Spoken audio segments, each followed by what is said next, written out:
E se o cofre mais valioso da sua vida não estivesse em nenhum banco?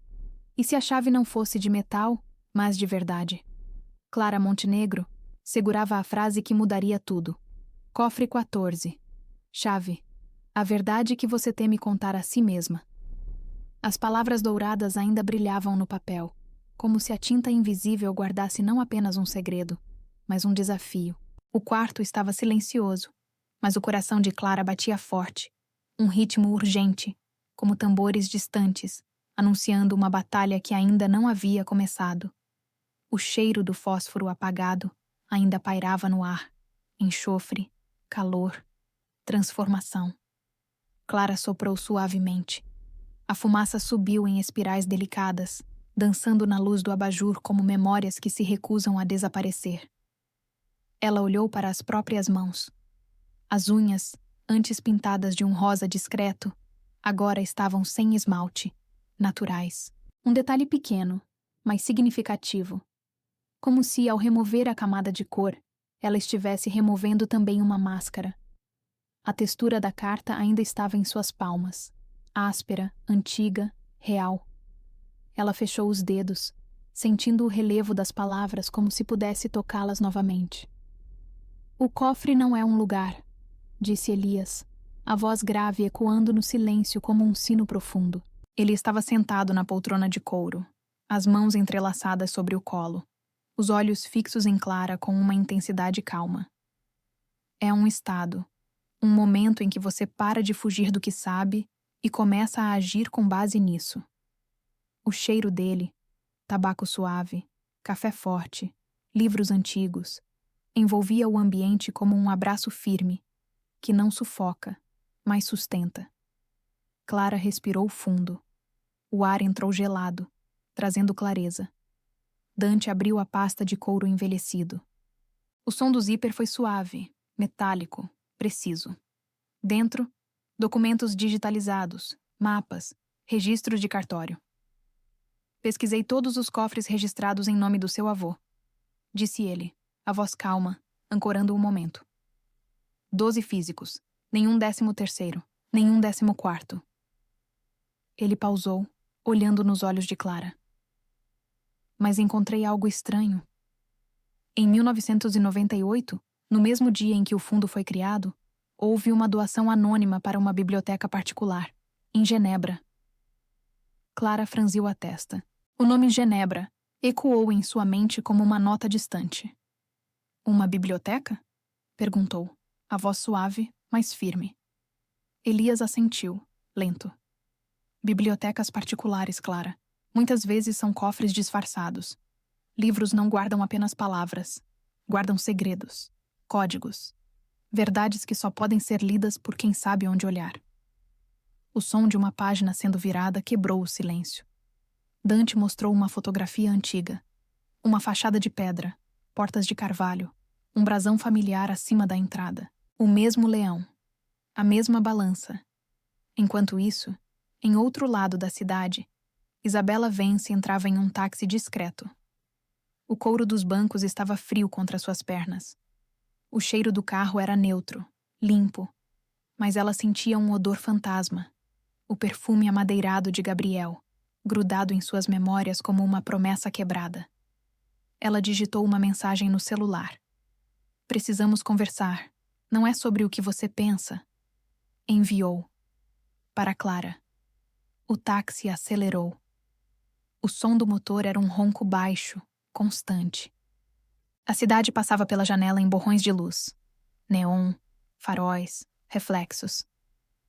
Isabela fechou os olhos. Sentiu o peso da decisão no peito. Não era medo.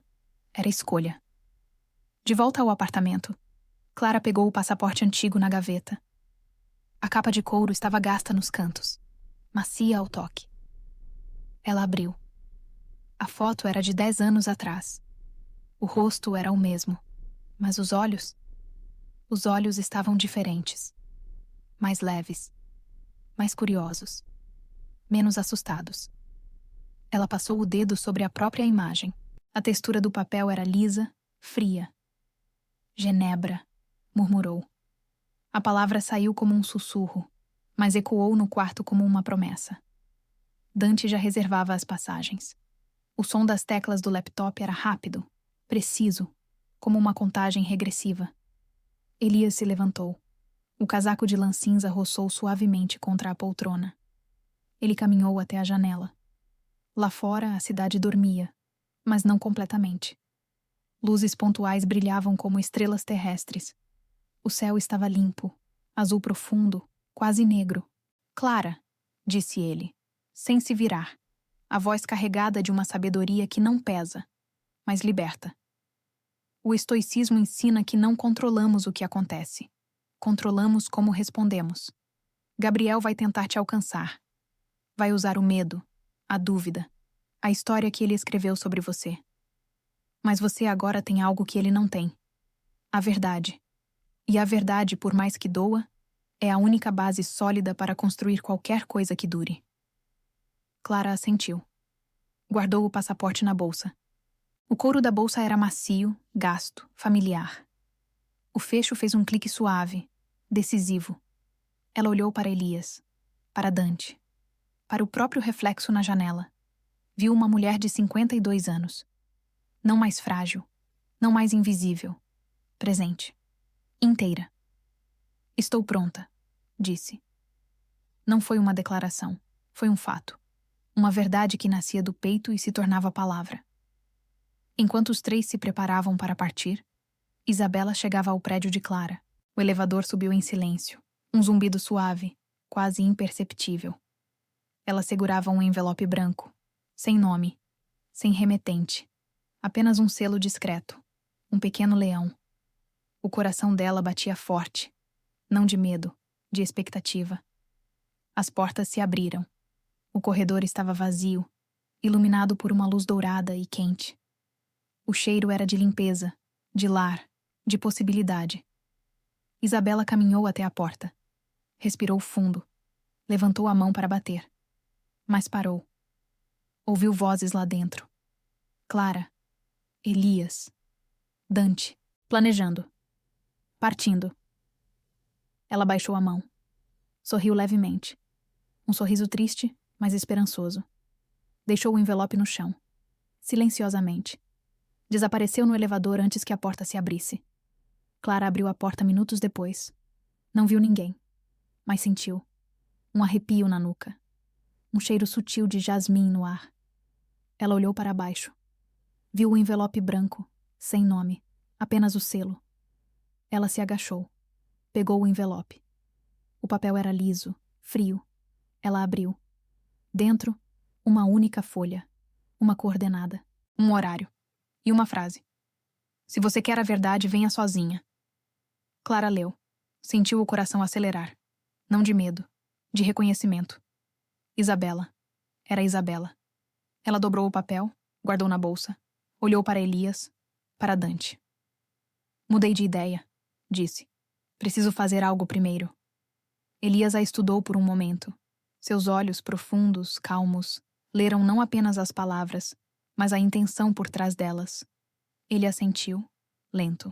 Às vezes, disse ele, a voz grave ecoando no corredor silencioso. O caminho para o cofre invisível passa por quem você menos espera. Confie na sua intuição, Clara, mas não confie cegamente. A sabedoria está no equilíbrio. Clara assentiu. Beijou a própria mão. Um gesto antigo, herdado da mãe. Um ritual de coragem. Depois, caminhou até o elevador. Sozinha. O elevador desceu. O som era suave, quase hipnótico. Clara olhou para o próprio reflexo no espelho. Viu uma mulher determinada, não vingativa, não destrutiva. Clara, inteira. As portas se abriram.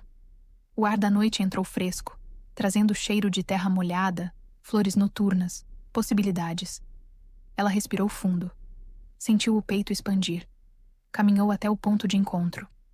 A coordenada levava até um café discreto, de esquina, com mesas na calçada. Luzes baixas, música suave de piano ao fundo. E lá, sentada sozinha, estava Isabela. Isabela se levantou quando Clara se aproximou. O vestido dela era preto, elegante, Simples. O perfume era floral doce, mas com um fundo amargo, como flores murchas, como verdades difíceis. Obrigada por vir, disse Isabela, a voz suave, melódica, mas firme. Clara assentiu. Sentou-se. O couro da cadeira estava frio contra suas pernas. Por que me ajudar? Perguntou direto, sem rodeios. Isabela respirou fundo. O ar entrou trêmulo. Porque eu também carrego um nome que não escolhi, disse. E porque a verdade que Gabriel esconde não é só sobre você, é sobre mim também. Clara sentiu um frio percorrer sua espinha. Não de medo, de conexão. O que você sabe? Perguntou, a voz baixa, mas firme. Isabela pegou uma fotografia na bolsa. Deslizou sobre a mesa. Clara pegou. A foto era antiga. Gabriel, mais jovem, ao lado de uma mulher. Grávida. A mulher era a Isabela. Ou melhor, a mãe de Isabela. Ele é meu pai, disse Isabela, a voz trêmula, mas clara. E ele nunca me reconheceu, porque eu era inconveniente. Clara olhou para a foto, para a Isabela, para a própria mão segurando o papel. Sentiu algo mudar dentro dela. Não era raiva, era compreensão. A vingança elegante não destrói, reconecta. O cofre, disse Clara finalmente. O que há nele? Isabela sorriu levemente. Um sorriso triste, mas esperançoso. Não é um cofre de dinheiro, Clara. É um cofre de provas, documentos, gravações. Tudo o que Gabriel fez para construir o império dele.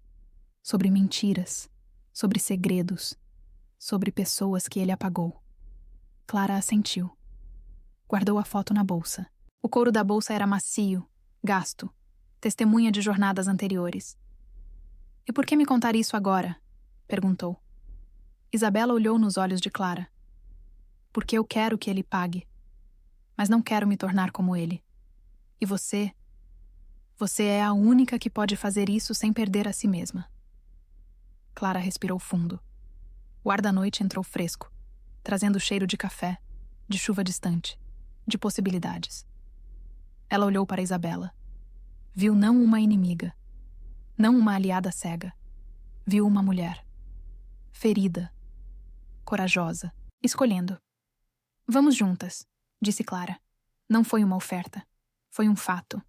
Isabela assentiu. Um sorriso verdadeiro, raro, alcançou seus olhos. As duas se levantaram. O som dos passos delas na calçada ecoou em uníssono. Firme. Decidido. Como uma batida de coração coletivo. Como o início de algo inevitável. Se você chegou agora e sentiu que essa história fala com você, sobre segredos que carregamos, verdades que libertam, ou a coragem de confiar em quem menos esperamos, você está no lugar certo. Em Segredos Sussurrados, cada episódio é uma peça de um quebra-cabeça sobre autoconhecimento, finanças conscientes e a força silenciosa da maturidade feminina. Inscreva-se. Ative o sino. O próximo episódio se chama A Primeira Assinatura. E lá, Clara e Isabela dão o primeiro passo para desmontar um império construído sobre mentiras. A verdade dói, mas também liberta. Até a próxima. E lembre-se, a verdade não espera. Ela cobra, mas também reconecta.